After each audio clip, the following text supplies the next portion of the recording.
ng Diyos. Ang sabi po ng John 3:16, makinig po kayo mabuti sa gitang ito. For God so loved the world, for He gave His only begotten Son, for whosoever believe in Him shall not perish, but have everlasting life o eternal life. So, ganyan na lang po pag-ibig ng Diyos sa sanlibutan, sapagkat binigay niyo yung kaisa-isa niyang anak. Ito po'y alam ng marami, narinig ng marami. Pero maganda pong katasin po natin ng kaunti ang ibig sabihin nito. Meron pa akong tanong sa inyo. Kailan sa buhay mo na iyong binigyan ng talagang pagtingin o oras, panahon, kilalanin, tanggapin na ikaw ay mahal ng Diyos?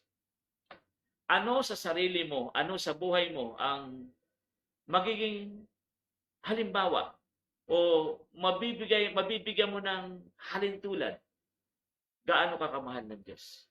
Kasi pag sinabing for God so loved the world, ang ibig sabihin ng mundo, yung lahat na nakatira, sa ngayon po, tayo ay mahal ng Diyos. At yan po ay hindi nagbago noon, ngayon, at magpakailanman. Hindi po yan nagbabago pagmamahal. Ngayon, kaibigan, beloved friends, at sa lahat po ng nanonood siya ngayon, kailan mo nabigyan ng pagkakataon, kilalanin, maranasan, na alam mo na yung pagmamahal ng Diyos ay talagang sagad, totoo sa buhay mo? Yung ba'y naramdaman mo na? Yung ba'y napagbigyan mo na, napagtuunan mo na ng pansin? Maganda pong makilala natin itong mabuti, ang Diyos na mapagmahal, hindi nagbabago noon, ngayon, at magpakailanman. Hindi po siya nagbabago. He gave His only begotten Son. Pag sinabing only one, yung kaisa-isa sa buhay mo ibinigay, well, Diyos lang po ang nakapagbibigay noon, ang nakagawa noon. Sa atin po, kung iahalin tulad natin, yun na po yung pinaka-the best. Ibig sabihin, equivalent ng ating buhay, ibibigay mo sa iba dahil lang sa pagmamahal na meron ka. Kaya po, magandang maintindihan natin yun. Nakilala mo na ba? Naranasan mo na? Tinanggap mo na ba kung gaano ka kamahal ng Diyos? Bibigyan ko kayo ng isang example. Sa ngayon, humihinga ka pa. Di ba pag minsan, medyo napapagod at naninikip ang dibdib natin, ang sama ng lasa natin, di ba? Parang natatakot ka na. Alam mo ba, yung hiningang yun ay pagmamahal ng Diyos.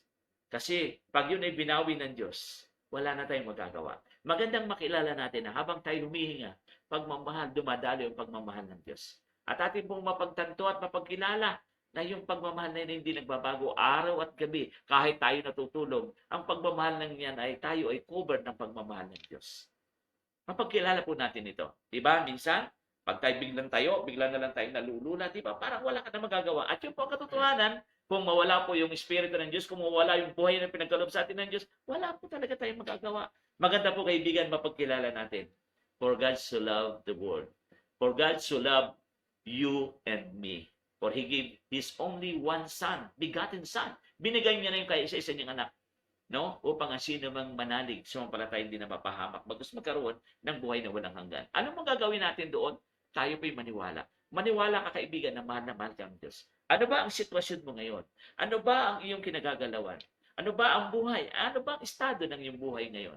Maaaring sabihin mo, parang wala na akong pag-asa tumawag sa Diyos. Parang wala na, hindi na ako bagay sa Diyos. Kaibigan, ikaw lang ang nagsasabi niyan.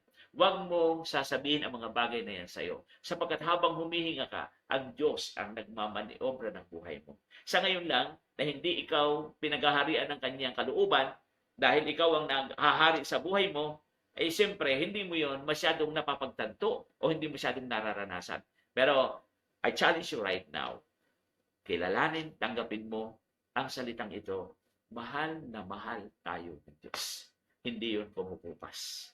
Ano mang nangyayari, kahit tayo ay walang panahon sa Diyos, mahal ka pa rin ng Diyos. Pero hindi ibig sabihin nun na lagi tayong walang panahon sa Diyos. Kaya nga po may salita kang narinig para kilalanin.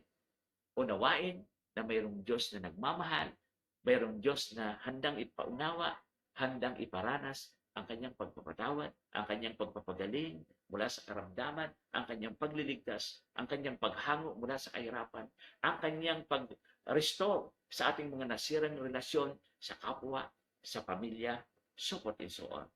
Ang Diyos na yan ang makapagbibigay sa atin.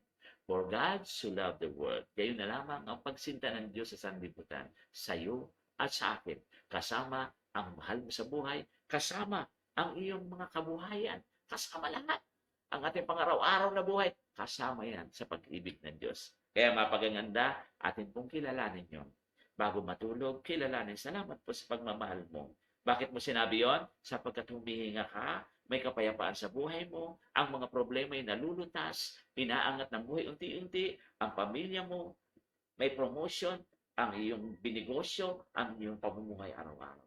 Ang pagmamahal ng Diyos ay laging aktibo, araw-araw. At habang nabubuhay ka, ikaw at ako ay handang iparanas yun ng ating Panginoon Diyos. Sumunod ka sa panalangin ito. Hindi ko na po ba? Mahal po tayo ng Diyos. Huwag kang tatanggap ng kabiguan dahil niloko ka ng iyong kapwa, nalugi ka sa negosyo, ginawa ka na hindi masama ng kapwa. Huwag kang mabibigo. Huwag kang susuko. Tandaan mo, pag natanggap mo ang pagmamahal ito ng Diyos at na-apply mo ito sa iyong buhay at binayaan mong pag-ibig na ito yung maghari sa buhay mo, lahat ng mga dumi, lahat ng mga kalikuan, lahat ng ating mga ginawa na hindi maganda, lahat yun ay mapaparang. Dahil sa pagmamahal ng Diyos, nung siya ay nagkatawang tao sa pamamagitan ng Panginoong Kristo, no, binayaran na niya ang lahat ng sala ng sangkatauhan. Dapat lamang ay, ang sabi doon, upang ang sino man tumanggap at manampalataya ay hindi na mapahamak bagkus magkaroon ng buhay na walang hanggan. Kaibigan, ang gagawin mo lang, sumampalataya, tanggapin ang salita ng Diyos, at ang Diyos ay iisa. Sumunod ka sa dasal nito, sabihin mo, Panginoong Kristo, salamat po sa pagmamahal mo na walang ubos. Yun po ay aking nararanasan pala araw-araw. Hindi ko nga lang po napapansin. Mula po sa araw na ito, tulungan mo po ako na kilalanin na habang ako'y nabubuhay, ang pagmamahal mo ay nandyan. Ako pala ay mahal na mahal mo. Kaya ako po humingi ng tawad sa lahat ng pagkakasala, pagkukulang, akin pong pagsalansang sa iyong napakabanal na kalooban, sa iyong napakagandang kalooban. Patawad po sa kasalanan. At binubuksan ko ang aking puso mula ngayon. Pagharian mo po ako. Maging Panginoon ka, tagapagligtas, Diyos, Hari, manggagamot ng aking buhay. Marami pong salamat sa buhay na walang hanggan. Salamat din po at ako ay naging anak mo na mula ngayon at ang aking pangalan ay nakasulat sa aklat ng buhay. Salamat. Ito po ang aking panalangin na may pananampalataya sa pangalan ni Jesus. Amen. Kung sumunod ka sa dalangin yun, ikaw ngayon ay mayroon ng karapatang tawaging anak ng Diyos. Sabi ng John 1:12, ang sino man, those who believe and accepted Him as their Lord and Savior, they have the right to be called children of the living God. So, meron ka ng karapatang tawaging anak ng Diyos from now on. Kaya magpatuloy kang makinig ng salita ng Diyos, salita ng paghahari ng Diyos sa ating buhay. Heavenly Father, thank you so much once again. Thank you, Holy Spirit, for being our guidance and power and knowledge, wisdom, Father. Thank you so much. Patuloy na palakasin mo ang mga makikinig pa ng mensaheng ito at hayaan mo nga po na sila din ay makaranas, maintindihan mabuti at magmanifest kanilang buhay how you love them so much together with all the loved ones and family. Father God, thank you. Alam kong mahal na mahal mo po kaming lahat. Kaya nga po ikinagsekripisyo na sa krus ng Kalbaryo upang ang sino man sumampalataya hindi na mapahamak bagkus ay magkaroon ng buhay na walang hanggan at ikaw ay nagkatawang tao, ikaw ang Diyos na nagkatawang tao para kaming mga tao ay mailigtas. Salamat po, Ama. Pagpalain mo ang lahat ng mga viewers ng City News on Production at From the Patron News at lahat ng mga online program namin dito sa City of God International Ministries, Father. Marami pong salamat, O Diyos. Bless also all the leaders in the land, the beloved nation, Philippines, Father, from the position of the President, Vice President, and all the people in our legislative and judiciary, executive, Father. May your salvation be upon them. Let your power, words, and salvation be known, yes, to those who will believe you, Father, and accepted you as their Lord and Savior. Father God, thank you for the massive salvation that you're about to do in this beloved nation. We love you, Father. We give you all praises and honor and glory and thanksgiving, Father. In Jesus' name we pray. Amen. Beloved, thanks for watching. See you again tomorrow. Your Kuya Morris Fronda always saying that we love you in the name of Jesus. Jobins and I saying that we love you, and we love you. Bye for now. God bless.